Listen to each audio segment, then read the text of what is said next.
Praise the Lord. தேவனுக்கு மகிமை உண்டாவதாக. ஆண்டவரும் இரட்சகருமாய் இருக்கிற இயேசு கிறிஸ்துவின் நாமத்தினாலே இந்த கால வேளையில் உங்கள் யாவரையும் நான் வாழ்த்துகிறேன். இந்த நாளுக்கான தேவனுடைய வார்த்தை எசையா எழுதின தீர்க்கதரிசன புஸ்தகம் 40வது அதிகாரம் 3வது வசனம். கர்த்தருக்கு வழியை ஆயத்தப்படுத்துங்கள், அவாந்தர வழியிலே நம்முடைய தேவனுக்கு பாதையை செவ்வை பண்ணுங்கள். Glory to God. என கண்பானவர்களே, வேதம் சொல்லுகிறது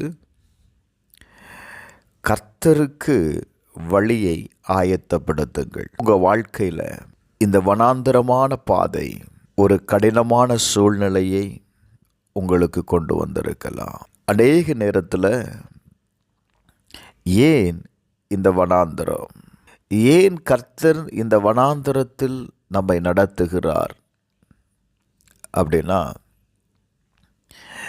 நீங்கள் வேதத்தை கவனித்து பார்க்கும் பொழுது மோசேக்கு தரிசனமானது ஒரு வனாந்தரத்தில் ஒரு முட்செடி எரிகிறதை நீங்கள் பார்க்க முடியும். இஸ்ரவேல் ஜனங்களை தேவன் 40 வருடம் வனாந்தரத்தில் நடத்தினார். எதற்காக? தேவன் யார் என்பதை, அவர்களை நடத்துகிறவர் யார் என்பதை அவர்கள் அறிந்து கொள்ளும்படி தேவன் அவரை நடத்தினார். ஆண்டவராயிருக்கிற இயேசு கிறிஸ்துவை பாருங்க, பிசாசினால் சோதிக்கப்படும்படி அவர் வனாந்தரத்திற்கு கொண்டு போகப்பட்டார். யோவான் ஸ்நானகன் அவன் வனாந்தரத்தில் வழிகளை ஆயத்தப்படுத்தக்கூடியவனாயிருந்தான். அப்படி என்றால் வனாந்தரம் என்பது நம்மை ஆயத்தப்படுத்துகிற இடம். Glory to God.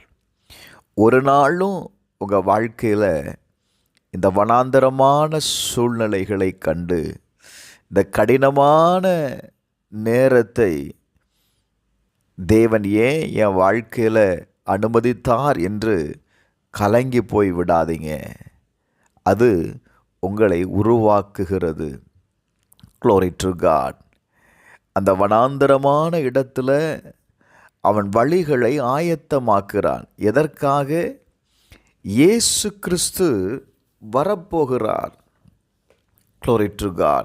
கர்த்தருடைய வருகைக்காக அவன் வழியை ஆயத்தப்படுத்தக்கூடியவனாயிருந்தான். என கண்பானவர்களே,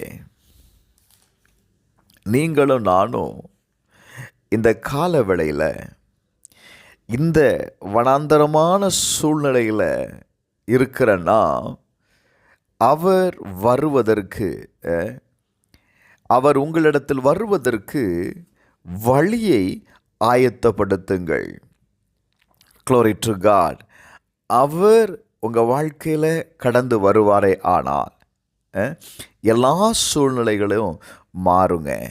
வேதம் சொல்லுகிறது, மல்கியா 3:1 வாசிக்கும்போது, இதோ நான் என் தூதனை அனுப்புகிறேன், அவன் எனக்கு முன்பாக போய் வழியை ஆயத்தம் பண்ணுவான். அப்பொழுது நீங்கள் தேடுகிற ஆண்டவரும் நீங்கள் விரும்புகிற உடன்படிக்கையின் தூதனுமானவர் தம்முடைய ஆலயத்திற்கு தீவிரமாய் வருவார்.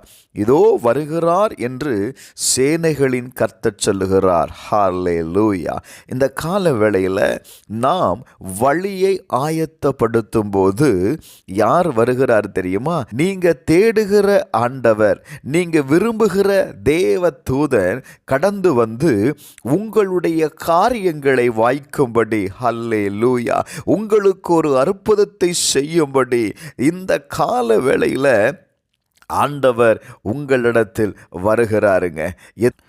அவர் வரும் பொழுது உங்கள் வாழ்க்கையில் இருக்கிற எல்லா சூழ்நிலைகளையும் கர்த்தர் புதிதாக்குவாருங்க. அவர் கடந்து வந்து அற்புதத்தை செய்வதற்கு வழிகளை திறந்து கொடுங்க, வாசல்களை திறந்து கொடுங்க. உங்கள் வாழ்க்கையில் இருக்கிற பள்ளங்களெல்லாம் உயர்த்தப்படும். சகல மலையும் குன்றுகளும் தாழ்த்தப்பட்டு கோணலானவை செவ்வையாகி கரடு முரடானவை என்ன செய்யப்படும்? சமமாக்கப்படும். ஹல்லேலூயா.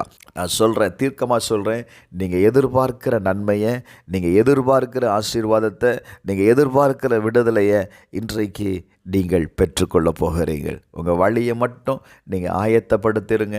கர்த்தர் உங்களுக்குள் கடந்து வந்து விடுவார். ஹல்லேலூயா.